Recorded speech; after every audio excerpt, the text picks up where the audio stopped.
so much. Can we have a big round of applause for Mr. Aditya Gadge for setting a perfect tone for the day ahead? All right, good morning, everyone. Why the energy is so low? Okay, let's do some small activity to bring energy. I know it's the morning time, everyone had their tea, coffee, but let's do a small activity. I request everyone to follow me. Usually we clap, right? We clap. How do we clap? Can we show it to each one of us? Okay, but today we are going to clap in a different manner. Let's do it together. 1, 2, 1, 2, 3. Come on, everybody. Okay, together. 1, 2, 1, 2, 3.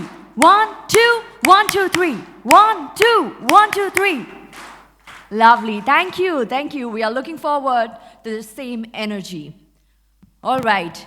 Once again, good morning, everyone. I am your host, Tanvi Gadekar, and it's my absolute pleasure to welcome you all to the 13th Indian Family Office Summit 2025, a gathering of some of the most influential leaders, innovators, and visionaries shaping the future of family wealth in India. Can we have a big round of applause?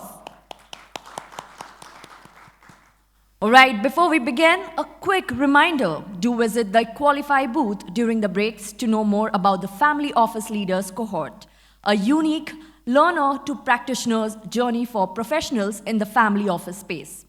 Also, do not miss the lucky draw with exciting offers from 25% to all the way 100% scholarships for the program. And while you're enjoying the day, don't forget to post on LinkedIn, Twitter, and other platforms. Share your photos, takeaways, and insights using hashtag IFOS25 and help us create a digital buzz. Our next session dwells into a crucial and often complex transition many prominent family business undertakes. This fireside chat will explore the intricate journey from a family-run enterprise to a professionally managed single-family office. Joining us this insightful conversation, we have Mr. Indraneel Chitale, Managing Partner at the 75-year-old Chitale Group. As a third-generation entrepreneur, Indraneel has been instrumental in driving the group's innovation and expansion since 2011. Masterfully blending tradition with cutting-edge technology and alumnus of Harvard Business School, Indraneel's leadership continues to shape the future of Chitale Group, balancing heritage with modernity. Guiding this conversation, we have our session chair, Mr. Ash Bishnoi, board member multi-act, a seasoned expert in the consumer marketing and financial services domain, with over 4 decades of experience. Please welcome them to the stage. Can we have a big round of applause for Mr. Ash Bishnoi and Mr. Indraneel Chitale.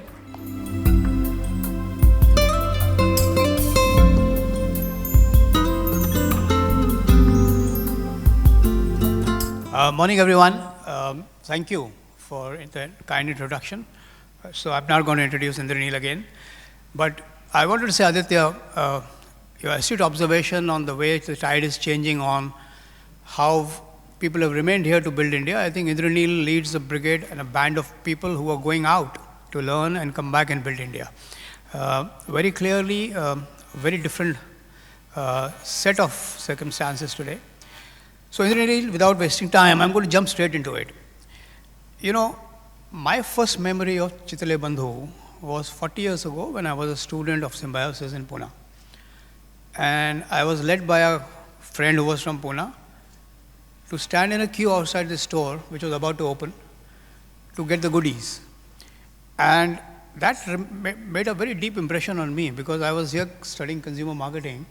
And here was a store where people were standing in a long queue, waiting for it to open at 8 a.m. in the morning just so they could buy something from the store. And that was the Chitale Bandhu introduction to me. You come a long way. And the way I still go to Pune and I see Chitale Bandhu everywhere. I go to other cities and I see it. There seems to be a lot happening in terms of activity. Share with us quickly for the purpose of this audience, what is the vision? What is the big, audacious goal that Chitale Bandhu has set for itself, or you've set for it? So it's not simply me setting the goal, but it is my responsibility of sort of shepherding everybody who's key responsible for the business and aligning towards a larger goal. So when we look at Chitale Bandhu now, what has happened over the last 10-15 years is that as part of Chitale Group, where we started with the dairy business, we continue to process and run the dairy business on its own as well. We realized that instead of being in a commodity space, there is an opportunity which can be cracked where we can go into the product side of it, do a value-added product system to it, and create a mechanism where the product availability is not detrimental onto the store or the real estate part of it, but can be something that can be harnessed through multi-channel activities. And that's why we set out building a product business which was omni-channel. And as of today, we continue to operate in 5 key channels. Primarily one being our retail, where there is a Chitale Bandhu or a Chitale Express branded store that happens. This could be a quick serve restaurant category, it could be a conventional sweet and namkeen store, or this could be an express store which can be there in different avenues, including airports or soon to be in the metros in Mumbai as well. The second line is where we focus on general trade and modern trade. And the idea is that we work with different regional and national modern trade businesses and also the Kirana store business, which is really the big one in India. We are currently present in somewhere close to about 1.5 to 2 lakh retailers in the western part of India. What we want to do is reach 1 million retailers there, and that's where the prime focus of the organization is. The third is the export business, where we are catering to about 65 different countries. And not just working with the Indian store network there, but also with big box retail. And the idea behind it is that how can we use this big box retail to further collaboratively build a bigger footprint across the world. And the fourth, which is merged between quick commerce and delivery apps, is something that we are maturing into as an ecosystem. And that's soon becoming a larger part of our revenue to a point where it should be about 5% in the next year. So that's how we are building, and what we want to see is that how do we use this flywheel effect to reach 1 million retailers and create a brand awareness where the consumer can be across different platforms, but we have a brand recall that is persistent throughout it. Great. You know, what I hear you say is that this family-owned business with its great faith in providing something pure, Shuddh is the word I think, I remember somebody telling me from your store. Shuddhata is what we are after. When you scale a family business, and yours is a 4th generation, right? And from experience, I can say that families from Maharashtra who are in business can be as conservative as you get, right? They can be really, really tough when it comes to conservatism. What I hear you say is you're really going after a big scale FMCG business, right? I mean, you could be talking like Unilever. But to make that jump in the minds of your family would have taken it's a big leap of faith, particularly from where they come, right? To allow something that I'm going to make myself, make sure it remains pure and is given to the customer by me, to this huge empire, which is products from the factories, going into boxes, going into retail. How did you convince? I can see that somebody took a stand to create conviction in the family that it will be correct, it will be done right. It's a big leap of faith. What was your biggest detractor? What was a wall that came up? And how did you manage to jump over this wall? It would have been not an easy one. Share with us, if you can, some of those moments. So I don't think so it was a overnight change for us. This was a transition that we put into effect as a family. And this started sometime around 2012 or 13 when I had just joined the business. And that way there was this initial hesitance by most of us in my generation to be involved with the farming side of the business, where there is a lot of overlap that happens with the political ecosystem as well. And then we decided to take a call that, we are working so hard to try and build a business where there is a high revenue that comes, extremely high inventory turnaround that comes in, but extremely poor margins, because at one side, it is the politicians determining how and where we procure. Secondly, they are determining how and where we sell and what is the price that we sell.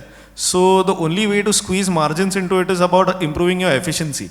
So there is a limitation to how you can improve your efficiency and be rewarded for it. unless you try and improve the value chain inside.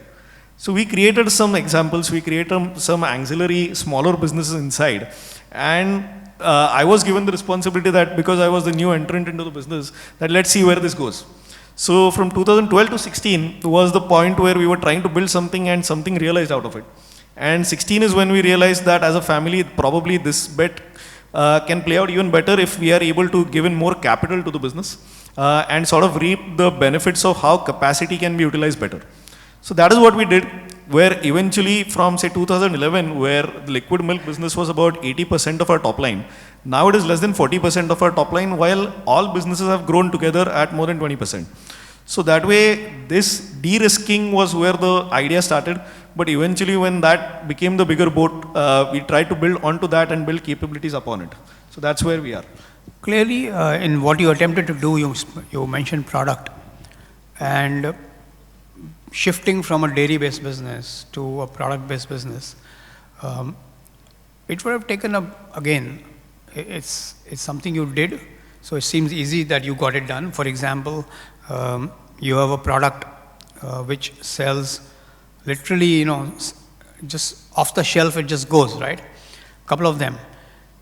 But that's also taking it to a market which has never tasted that before, right? Like, I don't know how many of you know about bakar vadi. Bakar vadi is a famous Chitale product. It's a savory. It doesn't taste like anything else that you may buy anywhere else in India as a savory, right? How did that work out? What was the experience? Did you get a lot of negative? Did you try, test? How did you roll it out into a larger ecosystem? Of course, there is this whole confidence that it sells well in Pune, it sells well in parts of Maharashtra. Why would it sell in MP and in Bihar and in Chhattisgarh? How does that work? How did you make that work? Well, so you have to keep finding compelling reasons why consumers would be buying your product. And that way, creating that differentiating factor is part of what the management strategy should be. But along with that, what we've also seen is that the potency of the Indian market to absorb brands is extremely high if they are positioned well and create, visible for the consumer. So I think the baseline with most FMCG is that jo dikhta hai wo bikta hai. So how can you actually be visible to the consumer in multiple avenues is what we started working upon. And I think that has played dividend. And I think just the visibility doesn't help, but it needs to be coupled with the merit of the product as well as the point where we are on the top of the mind in terms of consumer. So we realized that there have been players who've been doing this much before us. They've been doing it at a size larger than us. So instead of trying to compete in a Me Too strategy, we try to create differentiating products where we could rather own the category better. So the thesis has been that not to try and do every product that is there in the market, but try and see how you can have a good market share in that particular category of the product. And building innovation upon that is where our R&D to marketing is all linked together. And it's a work in progress. It will keep delivering. And I think we've still not covered half of India. That is what we have to do before the end of this decade. So how we do that is where all of this will be stress tested again and again. Yeah, that's a lot of market left to do. You said jo dikhta hai wo bikta hai, which leads me to an interesting question. Families give their name to the business. That's the most valuable thing a family's got, right? It's beyond money. It's a reputation. It's everything that 4 generations have worked to build. And you've taken that as a brand, right? It's not just the name of the business. You're actually using it as a brand for your product. And you're putting it out there in millions of locations to be served by people who you've probably never met before. They're going to take your family's name and serve it to a customer. That's a huge risk. It could be a huge risk. That would have met with some resistance. So what's your strategy going to be? Is it going to be this one big brand? And we've seen that work in the same business with other similar owners of brands coming from family businesses. Would you stay with that, or is your strategy going to be like a global FMCG, pick a different brand for different price point or different market segment or market categories? How do you think it's going to work for you? Well, I do agree. And while we did not face resistance in owning up the identity as a brand and using that to reach consumers, what we do see is that the way the consumer preferences are evolving and also the market dynamics are in different parts of the world as well as the country. It is not necessary that you need to use the same brand again and again. But there is a good mechanism of how this brand umbrella can be extended as and how required in a brand architecture that is flexible to appeal to different consumers. So what we are seeing is a very distinct difference in how consumer patterns are, where the snacking market is essentially anything below 20 rupees, which is actually moving really fast, where the healthy food market is predominantly e-commerce and D2C driven. We have a very loyal consumer market, but that is shrinking because we are being, the whole idea of celebration is now being divided between the Indian sweets and snacks with bakeries and cakes and pastries and everything else around it. So that's where, how do we extend or how do we create categories where the consumer is spending on the brand, but not necessarily on the same brand architecture, but different brand prospects around it. So we are trying to build that, where the idea is that this should be a house of brands approach. And that is where the family office idea also came into the picture, because how else are we going to be exposed to what's happening in the future, and where the startups are focusing towards creating disruption in the future. Interesting. So you're saying that this is going to become a multi-brand under one house, right? To do all this, all that you're doing, all you plan to do, and the world is your oyster, right? I recently read that you're out in UK, you're looking at other markets in Europe, in the US, you're already there. All of this needs capital, right? Of course, the good thing about FMCG businesses is beyond a point when they hit the rhythm, your real requirement for serious capital actually comes down, because you generate enough. A successful FMCG business is generally cash positive, but even then, to expand, a reasonable amount of capital is going to be raised. Talk to us a little bit about your thinking on where this capital is coming from. Of course, from the business, from the family, but other families, is it public markets? Does it take the shape of equities? Does it take the shape of borrowings? Broadly, how do you see yourself funding this growth? If you can share a few thoughts. Yes. So the kind of market that we are looking at in India and also abroad, it is really large. And when we look at our categories, we are still probably 1 or 2% market share, which is significantly small, but there is a significant ability to scale that into double digits. So to build that out, capital is going to be the need. How do we use it wisely is where we are focusing our energy into. And it did not be one single solution, but it can be solutions in stages where we set certain goalposts, we achieve certain things. Certain things we have the ability to finance through internal accruals and debt properly as well. So not necessary we need to go to the markets for it. But then beyond a point where we cross a certain threshold and we want to grow inorganically to achieve the next goals, there will be a point where we might have to get in public money or a private equity investor into the picture as well. So how do we gear up the business for that is where currently the family is working on to. And not just in terms of the capital, which is the monetary capital, but also the human capital that is going to be required. So this whole thing is where the flywheel effect comes into the picture, and it catapults into something else. Oh, thanks for that. My next question, but before I go there, I'm going to put you a bit on the spot to ask you this question. Do you see yourself in the public markets anytime in the future? Is that on the anvil, or you think that's never going to be there? Well, not, so that is where the house of brand strategy is going to be important. So we might not require the parent company to do so, but there could be opportunities where we might end up collaborating or acquiring brands which are already in the markets. Great. So the next question really is about, you mentioned human capital. So clearly to build what you're building, few families have been fortunate anywhere in the world to be able to generate its core team from within the family, with everybody having the right expertise. That's not usually, increasingly not possible, because I see a lot of European families struggle with this now. They didn't struggle for 5 or 6 generations, where the next generation from childhood was groomed to take over. But now I think the world is a different place. All of us ask our children to do whatever they wish to do. Maybe you are different, right? You've been one of the people who stayed with the business, but that's less and less an occasion. So you need outsiders to come in and build your business for you. And when I say outsiders, these are hardcore good professionals, and we've had some excellent experience in India also. Family-run businesses using outside professionals to build their entire business and scale it really big. Yeah? Lots of examples come to mind. What's your strategy going to be like on finding this team? I'm sure you've got a good team. Obviously, from the outcomes that we are seeing, obviously you've got a great team that's doing some good work, but this is going to expand, right? What's your thinking around that?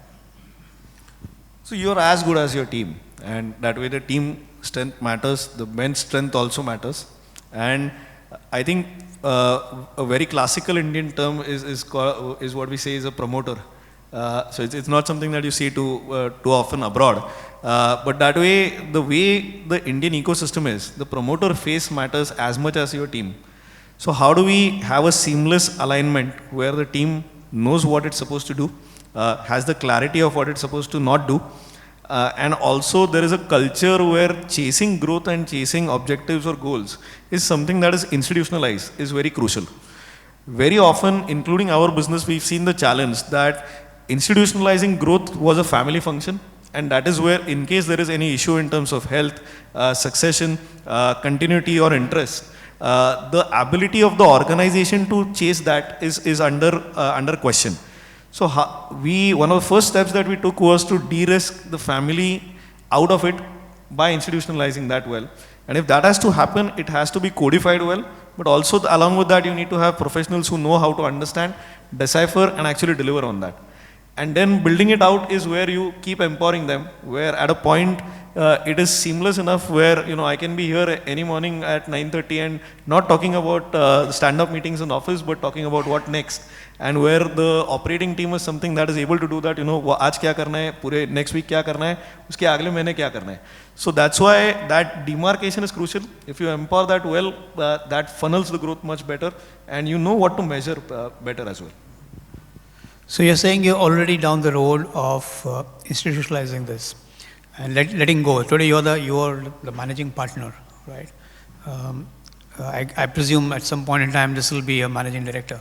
But do you see yourself actually letting go of this role and being able to just leave it to the professionals to run this? Yes. So there are certain group companies where the managing director responsibility is already on my name. But the way we are transitioning and building the business out and gearing it up for future growth further, the consolidation of where the family sits and where the professional sit is something that is being balanced right now. But I do know for a fact that eventually it will be at a point where that activity which currently I am responsible for is also something that we are creating clones for. So the idea is that the family can focus more on the governance of culture and governance of what next they should be doing, which is a little more long-term in the horizon. And that way, immediate targets and immediate achievements and whatever could be short-term in terms of the family, but good enough long-term for the professionals is what we let the professionals do better and hold them accountable for it. Do you see your next generation stepping into business? Well, I would say they're too young and very difficult to fathom what they would be up to. But I do believe that the way we are designing the business, any of our next generations can be around where they can see what's happening, but there is no pressure on them to be inside the business and just keep steering the ship, which was the case with my generation or the generation before me. Well, you did well. Well, so far so good, I would say. So that leaves me to the last question. Perfect cue for that.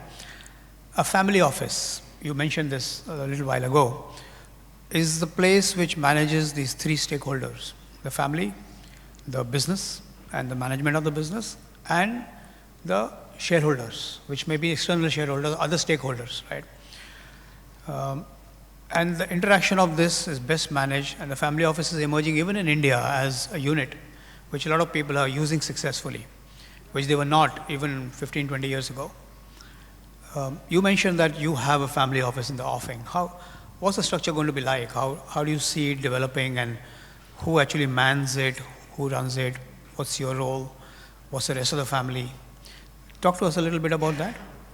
So the family office was an accidental outcome initially, simply because the way we were restructuring the businesses and the group companies, there needed to be a mechanism of how to manage the, particularly very honestly, the tax angle to it, and how can be wise about investing. So that is where the existence came into the picture, and we started playing small, and eventually got into the idea where there was an external family business coach who's been working with us, helping us formulate this better. And that sort of created a better governance inside the family holding structure itself, that what is the responsibility that a family member does, what is the responsibility that the governing body does, and what is it that the management does. So when these three started functioning independently and with right accountability, the family office also started shaping up better, where now there are people who are professionals who understand finance better and look at it from a very particularly finesse of finance that comes into it, which sometimes is lacking because we are emotionally driven when it comes to families. So that is what we are trying to build, where it will mature further. And the thesis around it is simple, that we understand businesses that are there for perennial consumption. So how do we see ourselves expanding into different avenues which also drive perennial consumption? And that is our interest, that is what we are focusing on to. And the second motive behind it is that how can this also be a mechanism for future integrations for Chitale Bandhu, which could be about disruptive technologies or disruptive markets that are happening. So getting exposures into that without risking the parent companies, where the family office is also helping. Thank you. So ladies and gentlemen, I know that, do we have time or no? Okay, so with a cue from Aditya, we're going to close the session here, and I think Indraneel is going to be around a little bit, so you can catch him maybe over a coffee later. Thank you very much. It's been a pleasure to speak to you. Bye.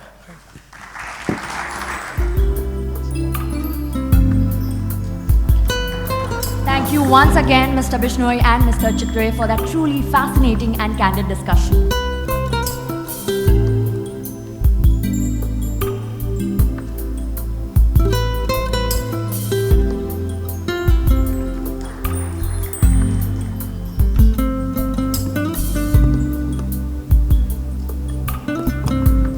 Once again, ladies and gentlemen, a gentle reminder, do not forget to check the Qualify booth and explore the Family Office Leaders cohort. Drop your name for the lucky draw. You could be the winner for the scholarship to the program.